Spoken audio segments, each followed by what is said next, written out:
que você fez pra se preparar a tomar essa decisão, assim, tipo... Porque eu acho que talvez tenha sido a decisão mais importante da tua vida. Talvez não, porque tem a Lava Jato, a construção, que é uma decisão muito importante, né? Mas como que você tomou essa decisão? O que que você pesou? Tipo, quem que tá nessa com você? Obviamente, você não tá sozinho. Sim. Tipo, quem tá nessa com você? Como foi montar a campanha, entendeu? Porque você era juiz, não era político. Você não tem expertise em montar campanhas. Como que foi esse processo? Eu tô aprendendo, eu considero essa jornada, né, além de uma oportunidade para mudar o país, para transformar o país para melhor, eu também vejo isso como uma chance de você, de um crescimento pessoal. Né? Claro. Você vai aprender, você vai falar com as pessoas, você vai ouvir as pessoas, você vai... por exemplo, até mesmo aqui, a gente está, né, conversando, é legal conhecer vocês, ouvir, ter a oportunidade de falar, de explicar o que você quer fazer. Você sai na rua, né, fala com as pessoas em geral. Você tem saído muito? Tenho, normal.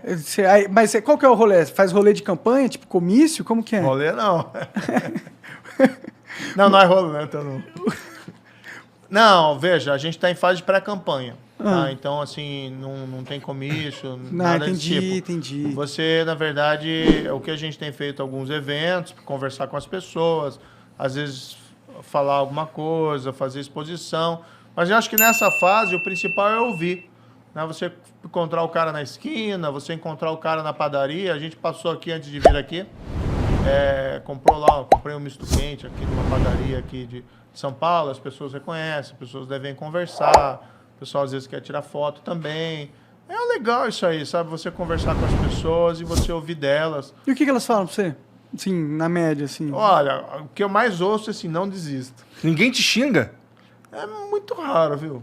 Muito francamente. É muito raro, muito raro. Às vezes acontece à distância, às vezes pegam desses militantes malucos e tal. Eu vi o negócio do aeroporto lá, que uma galera te seguiu te xingando. Aconteceu, né? Não, ali o que aconteceu? A gente foi pra Paraíba, né? Foi muito bem recebido na Paraíba.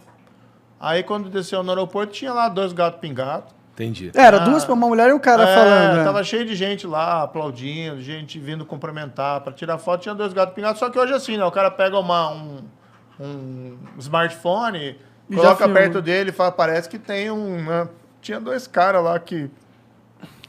Assim, não tem problema, pode protestar. Você virou... cara, quando você vira candidato, fudeu, né? Cara, por que você fez isso, cara? Sério mesmo. Assim, porque, veja, lá no começo... Você falou várias vezes assim, porra, não quero, em política não vou me candidatar, não vou fazer nada disso aí, o caralho. Daí tu virou ministro, e eu entendo por que você virou ministro. Você acabou de explicar aqui, inclusive, por que você virou ministro e tudo mais. Mas, cara, agora você tá querendo entrar num jogo que... você vai me desculpar, mas tem gente bem mais... Tem lobos muito mais... Tem gente muito mais filha da puta jogando. É um jogo diferente esse, cara. E assim, é um jogo que, além de colocar um alvo nas tuas costas, ele meio que... Eu sinto que ele descredibiliza um pouco o trabalho que tu fez. Tu não sente isso, cara? Eu acho que as pessoas têm que entender o seguinte. Se a gente... Se as pessoas... Desculpa eu ter colocado... Se as pessoas que são corretas, as pessoas que são honestas, se a gente não se interessar pela política... e não for para mudar o país, então, assim, vai ficar sempre como tá aí. E quem te convenceu, cara?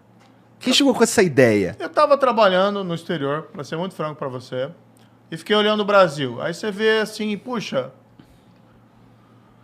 nos últimos 2 anos, né, você teve uma tragédia humanitária, que foi a pandemia. Mais de 620 mil vítimas brasileiras. No mundo inteiro, né, uma tragédia, mas aqui no Brasil, 620 mil vítimas. Você vai ficando triste com isso. Você vai vendo as pessoas com dificuldades econômicas, o desemprego está aí, quase 3 milhões de pessoas, sem falar quem está subempregado, com dificuldade. Esse negócio de fila do osso. Começaram a aparecer aquelas notícias de novo de gente caçando lá no sertão lagarto para comer. Então, as coisas assim, tristes. Do outro lado, né, você vê essas decisões lá de Supremo, principalmente, parte do Supremo. Eu respeito o Supremo, acho que tem bons ministros lá.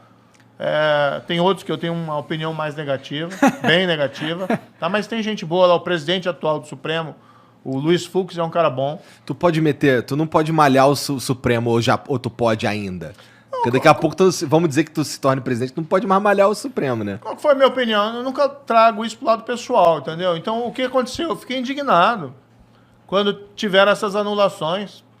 Então, anula, quiser dizer lá que o cara foi condenado injustamente, porque ele é inocente, tá? Quiser anular a decisão, reformar a decisão, dizendo assim, o cara é inocente, né? Você errou. O que eles fazem? Porque eles sabem que não é isso. Aí, não podia ter julgado lá em Curitiba, tinha que ter julgado em Brasília.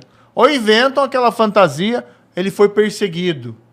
Né? Ninguém foi perseguido, ninguém foi perseguido. Né? Se a gente lembrar as audiências, o que aconteceu, né? O Lula nunca teve prisão. Quem decretou a prisão do Lula foi o tribunal em Porto Alegre, que eu cumpri. Porque era o certo a fazer. O tribunal decretou para ele começar a cumprir a pena. Ou seja, não tem perseguição nenhuma, entendeu?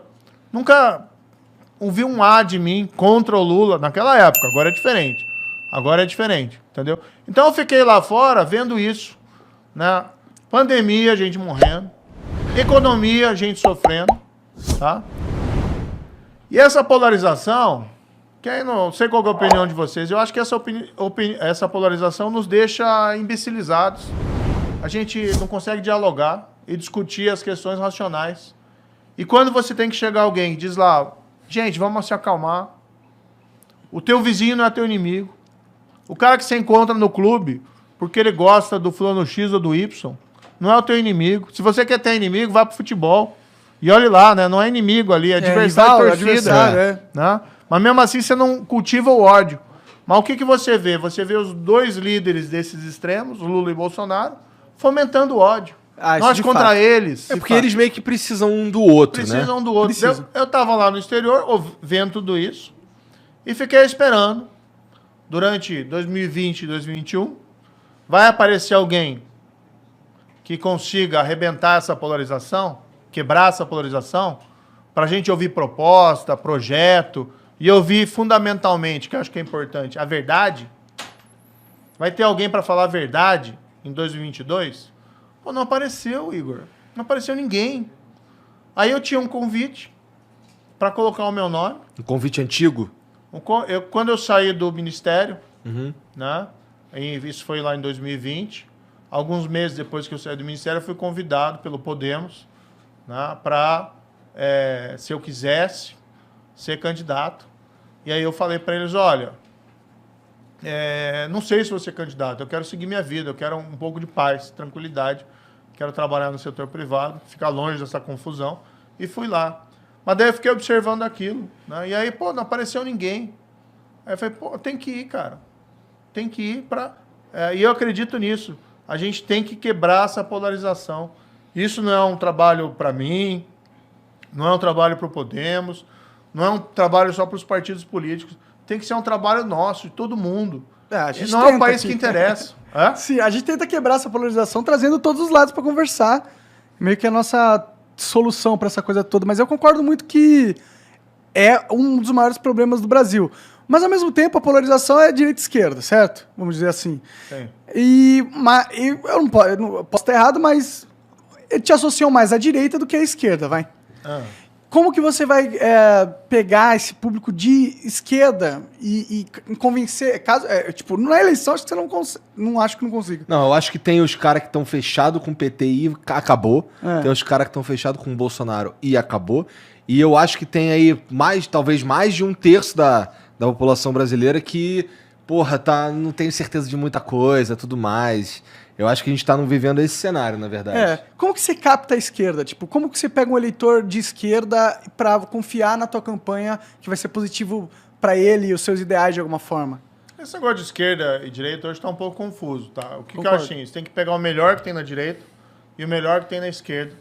E você construir ali projeto e colocar para as pessoas. Eu quero fazer isso, entendeu? Então, por exemplo, uma das coisas que a gente tá falando, vamos fazer uma força-tarefa nacional de erradicação da pobreza. Como é que você elimina a pobreza? Vamos ser bastante sinceros. Emprego, tem que crescer a economia, voltar a crescer, tá? E você tem que ter política pública, por exemplo, de educação de qualidade. É assim que você prepara as pessoas para o futuro. Sim, mas você resolve a pobreza a longo prazo, né? Não a exatamente isso que eu estou falando, tá? Aí, bem, existe um problema a curto prazo, que você tem que resolver.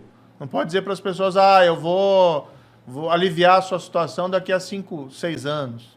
Então, qual que é a ideia? A gente cria uma força-tarefa nacional de erradicação da pobreza, que a ideia é mais ou menos criar uma agência lá em Brasília para coordenar os esforços nacionais contra a pobreza. Usar aqueles programas de transferência de renda, assim, Auxílio Brasil, Bolsa Escola, Bolsa Família, mas pegar essas políticas públicas, saúde, educação e emprego e focar naquelas pessoas que mais precisam. Tá? Porque o grande ponto é identificar quem são os mais necessitados, tá? E você identificar o que faz com que essa pessoa não consiga escapar da armadilha da pobreza. É a falta, às vezes, de um emprego, às vezes é uma falta de oportunidade de um treinamento profissional que pode fazer com que a pessoa possa obter uma chance na vida. Às vezes é um tratamento de saúde, a pessoa está incapacitada por algum motivo. E você já tem essas políticas públicas por aí. Só que às vezes elas não chegam nas pessoas que mais precisam.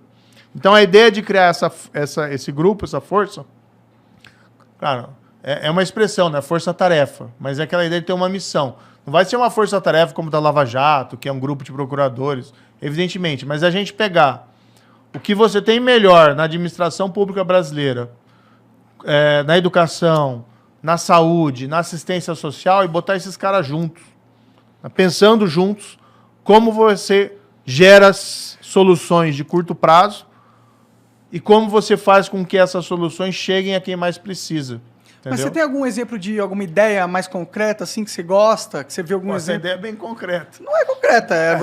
A sua ideia é criar um grupo para enxergar na solução. Não. Na verdade, assim, é o grupo para você pegar essas políticas que já existem, tá? E você levar para aquelas pessoas que mais precisam. Porque o que acontece? É expandir o que já tem, a sua expandir ideia. Não, você fazer com que essas políticas que já existam cheguem àqueles que mais precisam. Você focar. Essa expansão das políticas. É mais focalização, vamos dizer, porque as políticas já existem. O que acontece, assim, muitas vezes a pobreza gera aquilo que a gente chama da invisibilidade. O cara fica fora da sociedade. Fora do sistema. Ele Sim. não consegue, ele não tem RG, não tem nada, ele não tem documento, CPF, não tem ninguém energia. sabe onde ele está. Agora, se você for lá na comunidade, né, se você for nas comunidades pobres, todo mundo sabe quem que é o cara que mais está necessitado. E às vezes você tem o governo, não consegue chegar lá, porque não tem um sistema que funciona, porque não tem alguém que está olhando. Então, exatamente qual que é a ideia? Você criar um grupo específico que tem uma missão. Ó. Tua missão é reduzir a pobreza. Aí você pega aqueles caras que mais precisam, você vai lá e vê qual que é o problema daquela família. O pai não tem emprego, mas ele pode conseguir se ele tiver um treinamento profissional específico. Então você vai pegar aquele cara e vai providenciar um treinamento profissional específico e encaminhar ele para o emprego ali. Tá? Focar no que mais precisa. Uma parada entendeu? mais personalizada, de caso a caso. Em vez de uma política pública que trata todo mundo igual, tratar todo mundo como é. Não, assim, você tem que ter a política universal. Educação pública, por exemplo. Quem quer colocar o filho na educação pública tem que ter essa oportunidade. Claro. Eu estudei em escola pública, por exemplo. Sim. Estudei também em escola privada, mas estudei em escola pública. Você tem que ter escola pública de qualidade. Para todo mundo que Lá em queira. Curitiba tem uma escola pública foda, né? Tem. As filhas do Igor faziam. Minhas filhas fizeram lá. Fizeram lá? Minhas filhas estudaram lá. Eu morei lá 4 anos. Foi? E elas estudaram lá durante esse período aí. Porra, eu ficava impressionado com a escola pública lá, que a minha filha mais velha estudava lá em Santa Felicidade. E, porra, ela tinha aula de tênis. Era algo que me impressionava. Legal. Aí eu ficava, caralho, o CMEI é foda. Não, essa é a questão. Você tem escolas públicas de grande qualidade, mas você precisa, assim, vamos dizer, tem algumas que têm uma qualidade muito ruim. A maioria, né? A maioria. Vou ser sincero, né? No Brasil. Eu vi uma história que me chamou muita atenção, que foi assim, uma professora de uma dessas comunidades bastante carentes, e foram falar para ela da internet na escola. Que era importante ter internet rápida na escola e tal. Pô, ninguém discute isso. Todo mundo precisa ter internet. E não tem, né? Em grande parte delas. Ou tem uma internet que funciona muito mal. E aí a professora falou para esse cara, né, que falou da internet para ele, falou assim, olha, poxa, internet seria bom, né? Mas o meu problema mesmo são meus alunos que têm piolho e não conseguem prestar atenção. Tem coisas ainda mais fundamentais do que a internet. Tem boa parte das escolas do Brasil não tem... Opa, ia fazer aqui uma efeito dramático. Boa parte das escolas do Brasil não tem banheiro.